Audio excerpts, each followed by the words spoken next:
اعوذ باللہ من الشیطان الرجیم بسم اللہ الرحمن الرحیم۔ لاکھوں کروڑوں درود پاک خاتم النبیین حضرت محمد مصطفیٰ صلی اللہ علیہ وآلہ وسلم پہ۔ گنبد خضرا کے چاہنے والوں کو وقاص احمد کی طرف سے السلام علیکم۔ آج کی ویڈیو میں ہم جانیں گے کہ حضرت محمد صلی اللہ علیہ وآلہ وسلم کی پسندیدہ غذائیں کون سی تھیں اور ان کے فوائد کیا ہیں۔ کھجور اہل عرب عموماً خوراک کے طور پر استعمال کرتے ہیں۔ نبی کریم صلی اللہ علیہ وآلہ وسلم نے کھجور کی بڑی تعریف فرمائی اور خصوصاً کھجور اجوا کی۔ آقا دو جہان حضرت محمد صلی اللہ علیہ وآلہ وسلم کو کھجور بہت زیادہ پسند تھی اور وہ اس کا استعمال بھی بہت فرماتے تھے۔ آپ صلی اللہ علیہ وآلہ وسلم کا ارشاد ہے کہ جو شخص روزانہ صبح کے وقت 7 اجوا کھجوریں کھا لے اسے اس دن زہر یا جادو سے بھی کوئی نقصان نہیں پہنچ سکتا۔ اور ایک جگہ ارشاد ہے کہ اجوا جنت کا پھل ہے، اس میں زہر سے شفا دینے کی تاثیر موجود ہے۔ کھجور ایک قوی غذا ہے، سب پھلوں میں سب سے زیادہ توانائی بخش ہے۔ کھجور جسم کو فربا کرتی ہے، سالے خون پیدا کرتی ہے، سینے اور پھیپھڑوں کو قوت بخشنے کے لیے اس سے بہتر کوئی چیز نہیں۔ روغن زیتون۔ حضرت محمد مصطفیٰ صلی اللہ علیہ وآلہ وسلم روغن زیتون کو بہت پسند فرمایا کرتے تھے۔ نبی کریم صلی اللہ علیہ وآلہ وسلم روٹی پہ روغن زیتون لگا کے تناول فرمایا کرتے تھے۔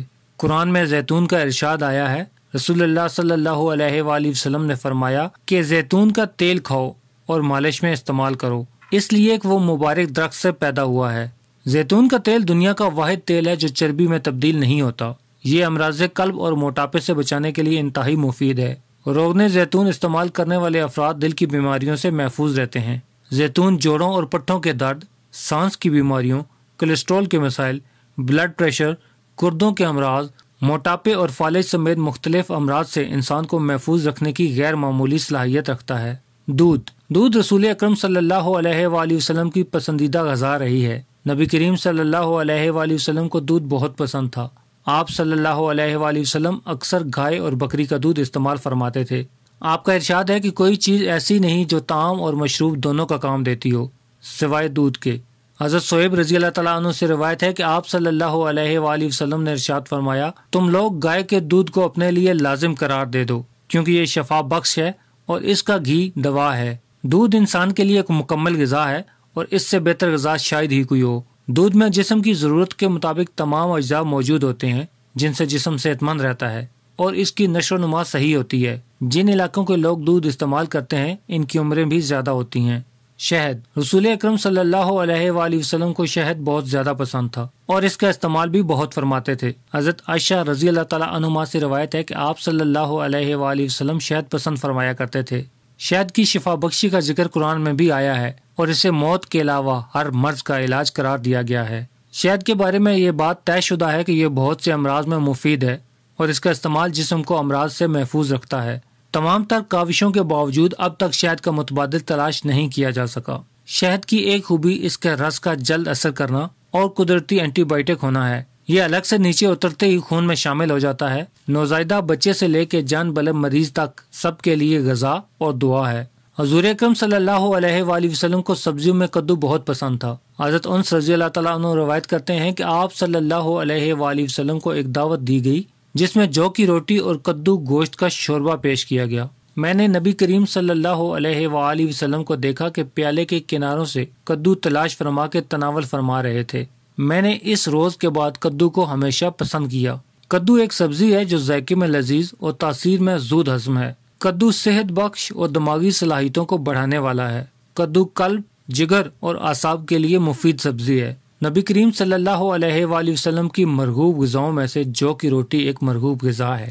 حضرت محمد صلی اللہ علیہ وآلہ وسلم جو کی روٹی کو بہت پسند فرماتے تھے۔ آپ صلی اللہ علیہ وآلہ وسلم نے اپنی ساری زندگی میں کبھی میدے کی روٹی تناول نہیں فرمائی۔ ابو داؤد میں حدیث ہے کہ نبی کریم صلی اللہ علیہ وآلہ وسلم نے جو کی روٹی کا ٹکڑا لیا اور اس پہ کھجور رکھی اور فرمایا کہ یہ اس کا سالن ہے اور تناول فرما لیا۔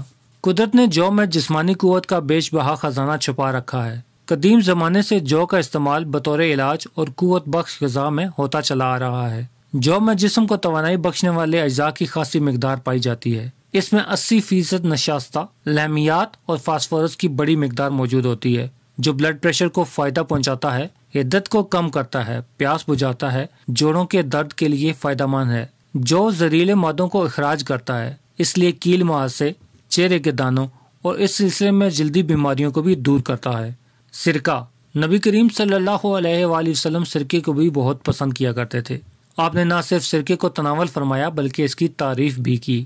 حدیث میں ہے کہ حضور اکرم صلی اللہ علیہ وآلہ وسلم نے ارشاد فرمایا کہ سرکہ بھی کیسا بہترین سالن ہے۔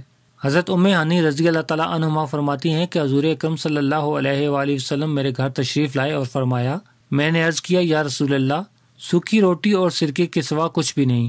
حضور اکرم صلی اللہ علیہ وآلہ وسلم نے فرمایا وہی لے آؤ۔ وہ گھر سالن سے کبھی خالی نہیں ہوتا جس گھر میں سرکہ ہو۔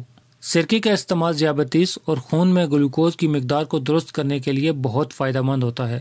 سرکے کا کھانے میں استعمال اس احساس کو بڑھا دیتا ہے کہ اب بھوک نہیں، یعنی انسان کم کھاتا ہے۔ اس طرح نظام بہتر رہتا ہے۔ گوشت آپ صلی اللہ علیہ وآلہ وسلم کی مرغوب غذا تھی۔ حضرت صلی اللہ علیہ وآلہ وسلم نے فرمایا کہ دنیا اور جنت دونوں جگہ سب کھانوں کا سردار گوشت ہے۔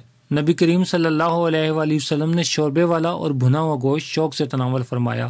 حضرت ابو ہریرہ رضی اللہ تعالیٰ عنہ فرماتے ہیں کہ حضور اکرم صلی اللہ علیہ وآلہ وسلم کی خدمت اقدس میں کہیں سے بکری کا گوشت آیا، اس میں سے دست کا گوشت خدمت اقدس میں پیش کیا گیا۔ آپ صلی اللہ علیہ وآلہ وسلم نے اس کو دانتوں سے کاٹ کے تناول فرمایا۔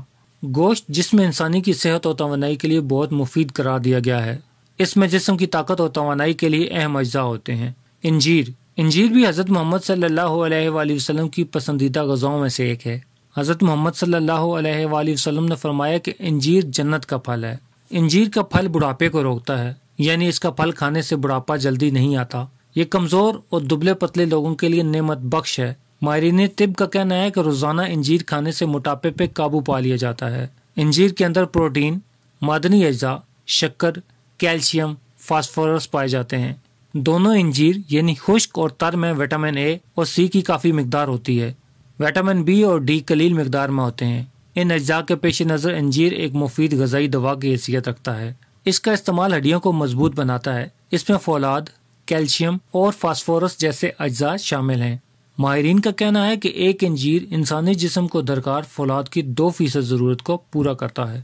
انگور، حضرت سیدنا عبداللہ بن عباس رضی اللہ تعالیٰ عنہ فرماتے ہیں کہ میں نے نبی کریم صلی اللہ علیہ وآلہ وسلم کو انگور کے خوشے اس طرح تناول فرماتے ہوئے دیکھا کہ ایک چھوٹا سا خوشہ منہ میں لے کر دانوں سے توڑتے اور تنکوں کو باہر کھینچ لیتے۔ اللہ کی نعمتوں میں سے ایک نعمت انگور ہے جو انتہائی لذیذ اور بے مثال قوت بخش پھل ہے۔ اسے صحت اور توانائی فراہم کرنے کے لحاظ سے ایک اچھوتا اور پرکشش پھل تصور کیا جاتا ہے۔ انگور میں carbohydrates, protein, vitamin A, vitamin C, calcium اور آئرن پائے جاتے ہیں جو انسانی صحت کے لیے بہت مفید ہوتے ہیں۔ یہ ہر عمر کی خواتین کی توانائی کی ضرورت کو پورا کرتا ہے۔ یہ جسم میں تازہ خون پیدا کرتا ہے۔ اس کے اندر بے پناہ غذائیت ہوتی ہے۔ اس کا رس نہ صرف معدے کی رطوبت کو مزید ہاضم بناتا ہے بلکہ نظام انہضام کے بعد خون میں شامل ہو کے خون کو صحت مند بھی بناتا ہے۔ انگور کا رس آدھے سر کے درد اور معدے کی بیماریوں، تپِ دق یا قبض، کھانسی، جسم کی کمزوری، خون کی کمی اور دیگر امراض کے لیے بہت مفید ہے۔ پیارے دوستو، امید کرتا ہوں آپ کو یہ ویڈیو پسند آئی ہوگی تو اسے لائک کر دیں اور مزید اس طرح کی ویڈیوز کو دیکھنے کے لیے میرے چینل کو سبسکرائب کرنا ہرگز مت بھولیں۔ بیل کا بٹن بھی دبا دیں تاکہ آپ کو نئی آنے والی ویڈیوز کو نوٹیفیکیشن مل سکے۔ ملتے ہیں ایک نئی ویڈیو کے ساتھ، تب تک کے لیے اپنا خیال رکھیے گا۔ اللہ رب العزت آپ کو آسانیاں دے اور آسانیاں بانٹنے کا شرف عطا کرے۔ اللہ حافظ۔